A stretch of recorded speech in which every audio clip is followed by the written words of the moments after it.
Good afternoon, and welcome back to Daily Dhamma, a letter to our children. I'm Dhamma Bum, and I'll be your guide for today's guided meditation. Today is Friday, May 22nd, and our theme is victimhood. May's theme is right speech, and we've been looking at a number of the implications of right speech, and one of them is that self-talk can lead us to victimhood. Just a heads up, there will be a 2-week break from June 5th to the 18th, and you'll need to do some self-selected reruns. We suggest that you go to Daily Dhamma YouTube channel homepage, and you'll see some buttons including live. You click that, and you'll find more than 75 recordings going back to September of last year. And we especially recommend the Daily Dhamma Guided Meditation 6-pack. It's kind of controversial. Hey, great. Thank you very much, Dhamma G. Love it. And Miss F. and Brian, thanks very much. That's one, and the other one is live streams and other meditations, and there'll be about a dozen of those curated that you can take a look at if you wish. Fridays, we look at making amends, repairing relationships, restoring our practice, and we would encourage you to check out the description boxes. It has the dates and stuff, and we'll continue to post that. We do guided meditations in the hopes that participants will pick up enough interest and enough skills at meditation that you want to do this in your own home, in your own garden, on your own bat, independently. And for a soundtrack, you could use silence. That works. Bird song, chanting, temple bells. There are about 1 million of guided meditations. You could use them as well. And as usual, our meditation has 2 stages. First, we do samatha, which is serenity. That's what we start out with, and that's to get calmed down and in the groove and open to the second stage, which is panya, or wisdom. Some people call it vipassana, but it always goes in that direction. First, we get serene, then we wise up. Wisdom never arises from a mind in turmoil. So if this is useful, please subscribe, like, give us a comment, consider giving us a super thanks. And by the way, Daily Dhamma, a letter to our children, is now available on Kindle Unlimited. So if you're a member of that, you can download it. So with that, on my mark.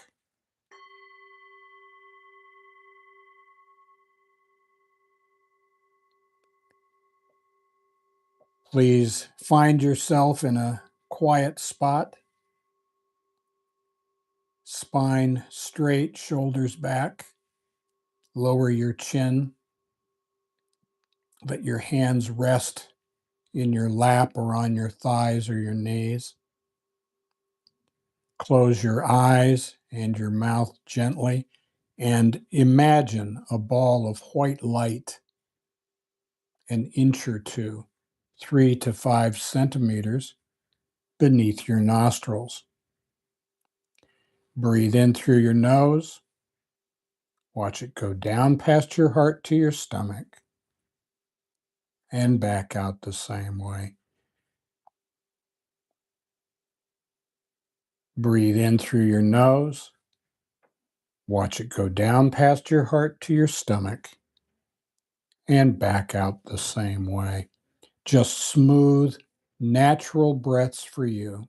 Don't worry about how deep or shallow, fast or slow you are breathing. When outside thoughts intrude, gently brush them aside, thinking, no, that's not my business. I'm focused on my breath as I breathe in through my nose. Watch it go down past my heart to my stomach and back out the same way. Empty your mind. Now, on Fridays, we start with the Dhammapada, verses 3 through 5. He abused me, attacked me, defeated me, robbed me. For someone hostile like this, hatred does not end. He abused me, attacked me, defeated me, robbed me. For someone not hostile like this, hatred ends. For hatred never ends through hatred. By non-hate alone does it end. This is an ancient truth. So we are taught that our thoughts lead to our moods, our delusions, our obsessions, and we meditate to calm our mind and tame our heart. We look at our thoughts, we examine them, we see them for what they are, and we let them go. If we let go a little, we get a little serenity. If we let go a lot, we get a lot of serenity. But if we let go completely, that is, if we accept life just the way it is, we find complete serenity. And what we discover is that we are as happy as we want to be. Our attitude is entirely up to us, and we are not the boss. We are also not victims.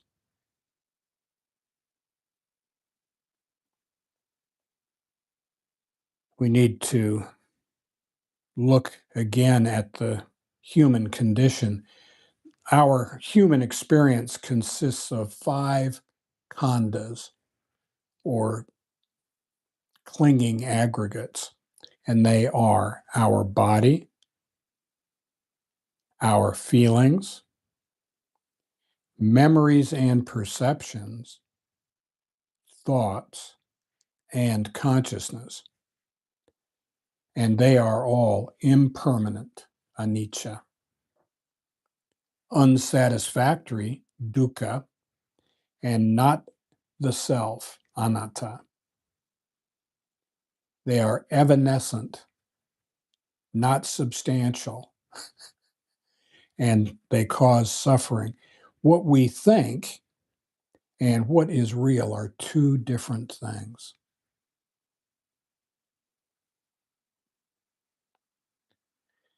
Now, as meditators, we have 3 duties. Our first duty is mindfulness. In this group, we focus on the ball of light, and we listen to the Dhamma talk, not to get attached to the words. We just let the words wash over us, seep into our consciousness. We can always go back and look at the transcript. Our second duty is collectedness, or concentration. We focus on the light and calming our mind. When outside issues intrude, as they will, when they come in, we simply brush them aside, thinking, no, that's not my business. I'm focused on my breath as it goes in through my nose, down past my heart to my stomach, and back out the same way. And our last duty is contentment. We have a responsibility to ourselves, to our loved ones, to the universe, to be at peace now, to be copacetic, to be calm. In a word, you could say peaceful. And if you can be peaceful for a few seconds today in this meditation, then you can, during this weekend, as you go throughout your days, you can be peaceful for a number of minutes. And you can just stretch that out just a little more, just a little bit more. And we take those patches of peace and we stitch them together. And it's like magic. We're lost someplace else and we look up and we see the clock and we go, I'll be darned. It's been an hour since I've had an angry, impatient, fearful thought. How did that happen? Well, how indeed? That's the question. If we can focus for just a little while, we find that all of those other things fall away.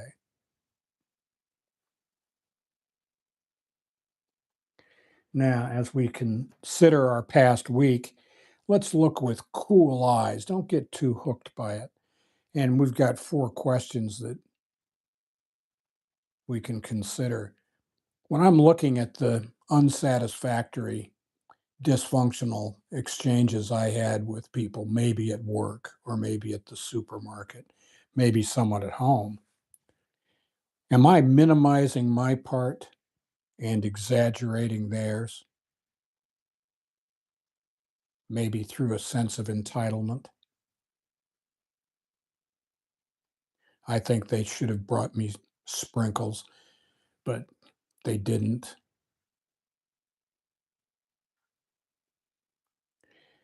2, was I setting myself up as a victim? I knew what Fred was like, and yet I went ahead and had an interaction with Fred, and when it went south, I acted surprised. Well, it surprises no one. 3rd, was I expecting people to be something they are not? And this is especially true in families. I think that one of my relatives, maybe my partner or one of my kids or my grandkids, is going to be this way. And then when they turn out to be that way on this particular day, I'm quite cross with them. And 4th, was I expecting perfection? You know, knowing what I know about the world, what gave me the idea that that any of these exchanges last week would have been perfect? And what we discover is that our expectations really are resentments under construction. How about we expect nothing? See if that works. Now, as we move into the second part of our meditation, Panya, on Monday, we looked at self-talk, and self-talk is what leads to victimhood, which is today's theme. For some reason, if we are just stuck inside our heads, grinding and grinding and grinding, having conversations with people who are not in the room, it goes south on us very quickly. There are 2 ways we can look at this, the secular approach and then the non-secular approach. We'll start with the secular. At 3 a.m., when I'm tossing and turning, the guilt for what I have done, sins of commission, or the things I have not done, the sins of omission, just about drives me crazy.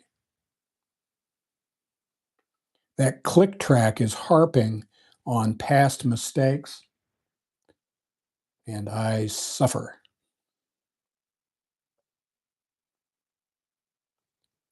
I might turn to self-help books or counselors. Unfortunately, a large number of these self-help books and even our counselors, one of the ways that they relieve our pain is by suggesting that we are and always have been victims. Everything would be fine in life, but for our parents,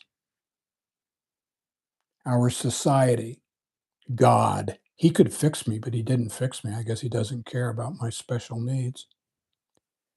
Or the man in the moon, that ex-partner, that creep that I work for, whatever it is, it just goes on and on. And they say, "Oh yeah, Craig, Dhamma bum, I'd be unhappy too. You know, that's too bad." And they think they're helping, but they're just enabling me to remain broken.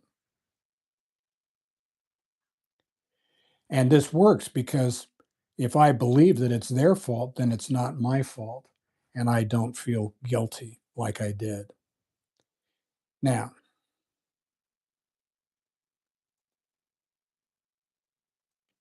unfortunately, the temporary relief that comes with that also comes with 3 price tags.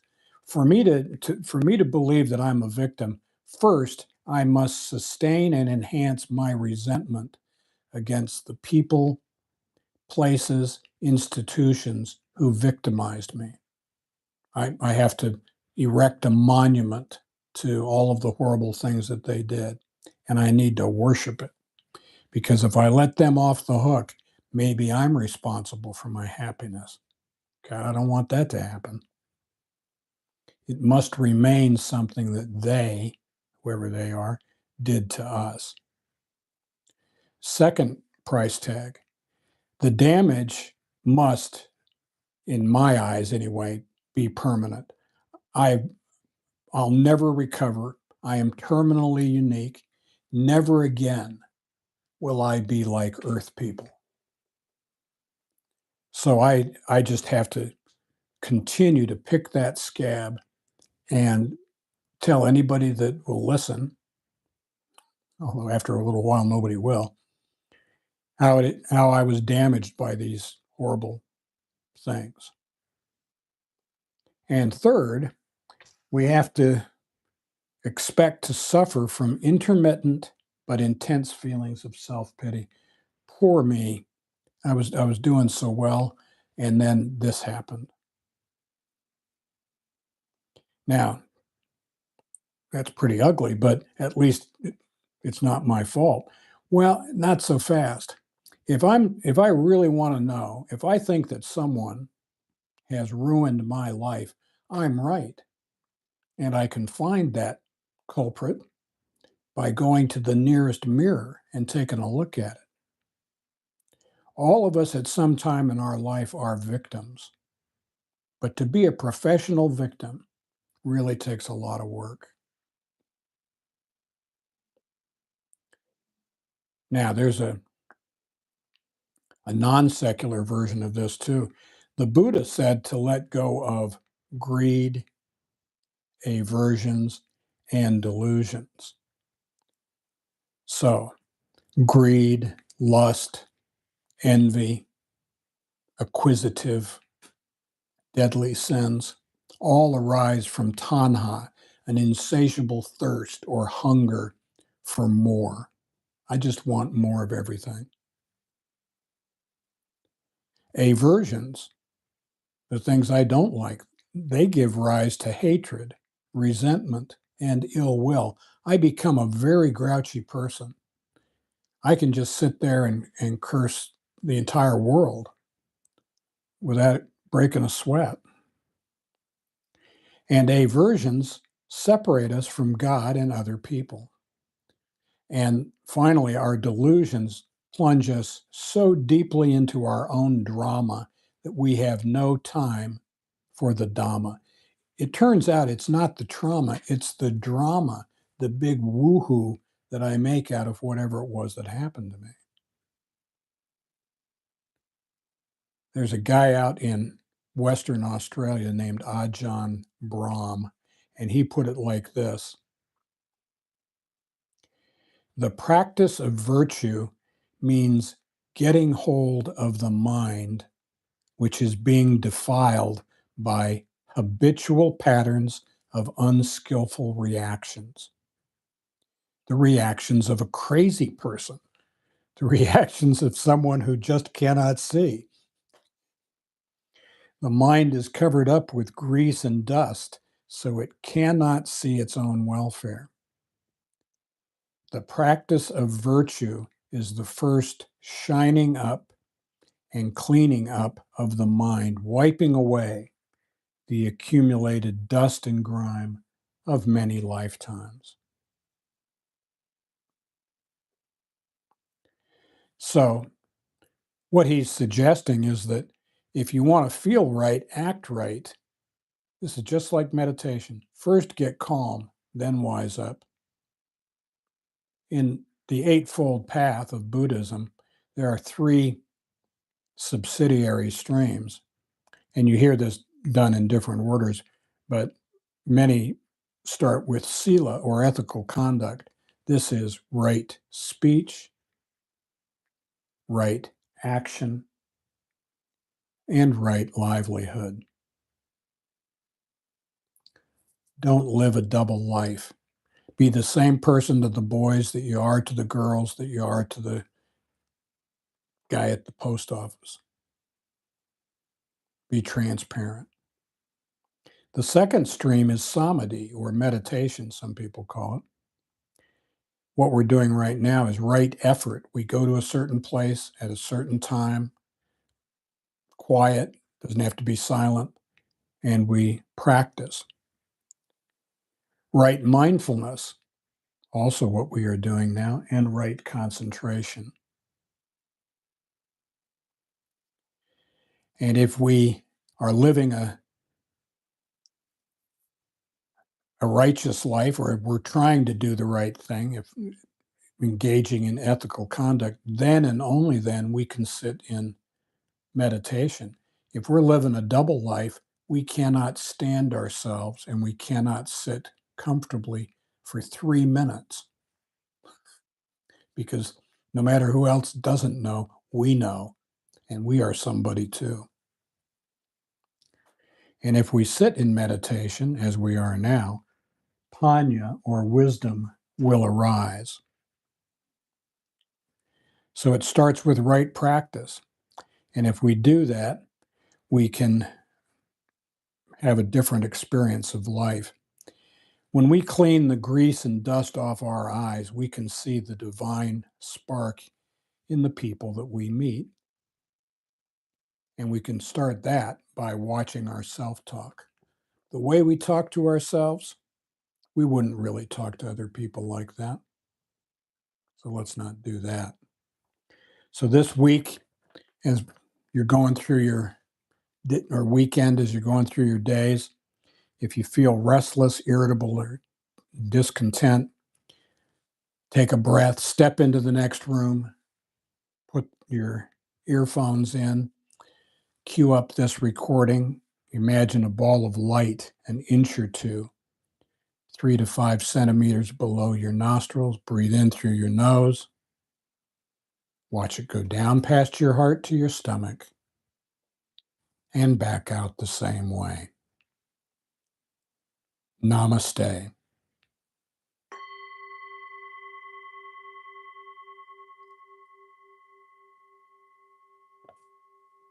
Okay.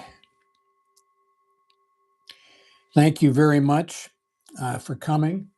Thank you, Miss F and Dhamma G and Brian. Hope you have a nice time at the super fancy movie theater. I wish we had a super fancy movie theater. I guess we just don't have it here. Our next meditation will be Monday, May 25th at 8:45 a.m. Japan time. And you can check today's Daily Dhamma for the transcript. That'll be available in about 24 hours. There's some things that I quote. You might want to look those up. And again, Daily Dhamma, A Letter to Our Children, is now available on Kindle Unlimited. And thank you very much for being here, and have a wonderful weekend. And Mrs. D says hi too. And thank you, Mrs. D, for the flower arrangement too. I'm sorry, I probably forgot to do that. Shame on me. I know better than that too. That's the disgusting part. Anyway, thank you very much. You all have a nice weekend. Namaste.